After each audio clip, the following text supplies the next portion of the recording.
Imagine a world where the tiny, buzzing things you usually swat away without a second thought suddenly think. Not just basic instinct, but full-blown, human-level intelligence. We're talking about flies. Yes, flies.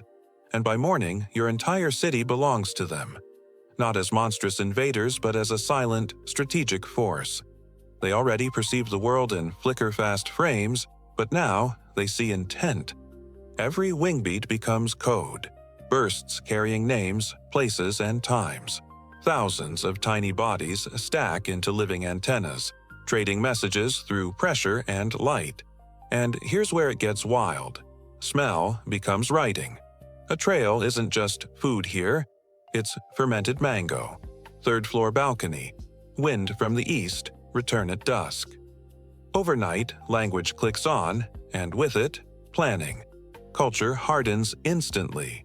Your common dumpster climbers become sophisticated scouts. Kitchen raiders draft etiquette. Never land on faces, avoid eyes, and absolutely no infants. Market swarms formalize shifts. Dawn for reconnaissance, noon for harvest, sunset for city council meetings held in the warm plume above the train yard. What we once saw as chaos was always choreography, just waiting for a score. Their numbers stop being a nuisance and start becoming pure leverage. Think about it. One swarm can completely occlude a camera. 10 can blind an entire intersection. 100,000 bodies can turn a stadium roof into a massive drum, warning an entire district. Pesticide vans inbound. They don't attack, they coordinate. You lift a hand to swat, and the fly is gone a fraction of a second before your thought even finishes. Now imagine that kind of timing applied to city traffic, to crop management, or even sanitation schedules. This is the dawn of soft power. Ventilation grills hum with harmless, spiraling patterns that gently force buildings to close dampers for air quality.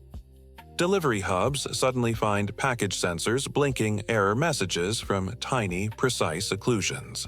A splash of harmless, sticky sugars dots a runway approach light, transforming into a billboard. A repeating pattern that translates into terms. No threats, just math. Reduce exposed waste, seal bins, retire the loudest chemical sprays, expand compost corridors. Do this, and the city stays clear. Food becomes policy. Flies don't just eat rot, they curate it. They route organic waste from alleys into managed heaps, hot enough to kill pathogens but cool enough to feed their larvae. Within weeks, compost outcompetes garbage. Stray swarms expertly steer ferments into ideal ratios. Citrus for acidity, coffee grounds for nitrogen, cardboard for structure. The stink that once defined summer, it recedes. Grocery back doors become transfer nodes with strict schedules. When a bin breaks code, overfilled, unsealed, the system punishes not with stings, but with visibility.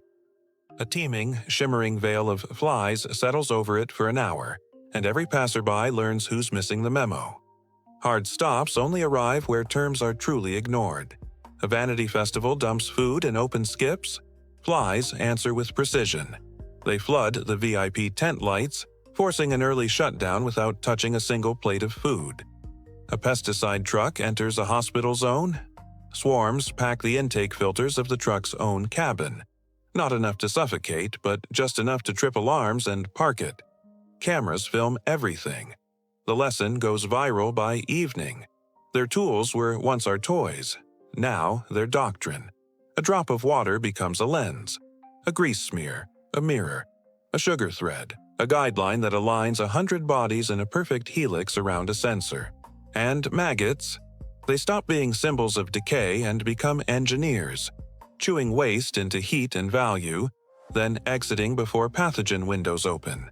Small mites hitch rides as cleanup crews, guided by scent cords that read like sheet music to anything with antennae. What looks like filth is now a carefully managed, hyper-efficient supply chain. Allies appear where you least expect them. Gardeners learn that fly corridors moving between compost and garden beds boost soil health. Yields rise under buzzing skies. Restaurant owners who seal bins and rinse drains find their patios quieter than ever. Flies reward compliance with avoidance. Neighborhoods form pacts. Clean zones, scheduled swap days for organics, ultraviolet window strips that invite flies to travel along glass instead of through doors. People even start timing their lives to a new calendar, one written by heat and smell, rather than just dates. Industry splits. One camp doubles down on deterrence, louder fans, harsher sprays, and inevitably loses the long game. The other camp? They retool. Packaging shifts to compostables that fit the new fly logistics. Warehouses invert ventilation to create negative pressure docks. Food factories add micro-entry rooms that smell like nothing, and suddenly inspection passes rise significantly. Insurers notice. Policies get cheaper in zip codes with sealed waste and compost lanes. The economy literally bends toward whatever the air approves. Governments catch up. City councils pass quiet waste laws, lid sensors on bins, pickups timed to fermentation curves, fines for the chemical loudness of certain sprays. Not because they suddenly love flies, but because compliance works. Emergency rooms report fewer gastrointestinal spikes. Streets smell like rain and soil instead of rot. A pilot program pays for district-scale compost hubs. The return shows up in cleaner alleys and shorter pest control budgets. Someone eventually calls this the Truce. And it sticks. Ethics emerge. Intelligence doesn't just sharpen hunger, it sharpens restraint. Flies were once accused of spreading illness. Now they police their own vectors. Landing codes forbid human mucous membranes, forbid clinics entirely, forbid bodies. Violations trigger exile, the most brutal punishment a social animal understands. The species that learned to taste with its feet now learns to choose what not to touch. And crops? Fields transform. Smart flies become micro-ranchers of decay at the edges, pulling predators into balanced loops. They leave fruit zones clear in exchange for dedicated ferment strips where waste is legal, even celebrated. Farmers pencil in fly lanes on planting maps. Harvest goes faster when the air cooperates. In drought years, compost corridors protect soil. In flood years, larvae digest what the river would have left to rot. The headlines write themselves, the cleanest, dirty solution. Cities learn to speak back. A band of scentless smoke from municipal stacks means bin pickups accelerated by 4 hours. A rhythm of rooftop lights says, hospital shift change, avoid intakes. A chalk symbol near a sewer grate marks a temporary oxygen dip. Swarms reroute. This isn't us ruling insects. It's a bilingual traffic system where the second language is chemistry and sound. Not everyone signs on, of course. A few districts treat this truce like surrender. They keep open dumpsters and power spray alleys with the chemical equivalent of a bullhorn. Flies don't retaliate, they demonstrate. Tourists avoid patios that shimmer with workable, annoying veils. Deliveries run late where intake vents keep tripping. Tenants complain. Landlords switch sides, not out of love, but out of math. Crime adapts, then suffers. Fledgling gangs try to mask movements with scent bombs. Swarms decode them in an hour and tail the moving cloud. A stolen truck leaves a hot sugar signature that 1,000 bodies can follow across boroughs, drumming a message on every traffic cam it passes. The police never see the flies, just the pattern of doors that happen to open at the right time. The city begins to feel cooperative. Now, here's a mid-video question for you. If a clean, fast city required sealing every bin, funding compost corridors, and banning the loudest sprays, would you sign on? And what would you be willing to give up first? Let me know your thoughts in the comments. Winter doesn't end this story. In the cold, swarms shrink and think harder. Plans go long. Spring returns like the next paragraph of the same sentence, and the air resumes with less noise, more intent. People stop flinching at buzzes. You notice, with a start, the last time you swatted anything was months ago. So, what do we gain from this truce?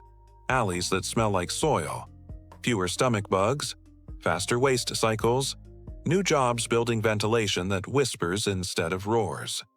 Kids who learn that dirty isn't evil, it's just unmanaged. And a civic muscle we forgot we had: coordination. What do we lose? A little laziness, the performance of disgust, the idea that control only comes from poison. Most of this planet runs on decomposition, the quiet engine under everything you love. We thought intelligence belonged to predators, to teeth and speed. Turns out it also belongs to what cleans up, to what finishes the sentence. Give the air a mind, and it doesn't demand a crown. It asks for lids, for timing, for respect, and offers a city that finally smells like it knows what it's doing. What an incredible scenario.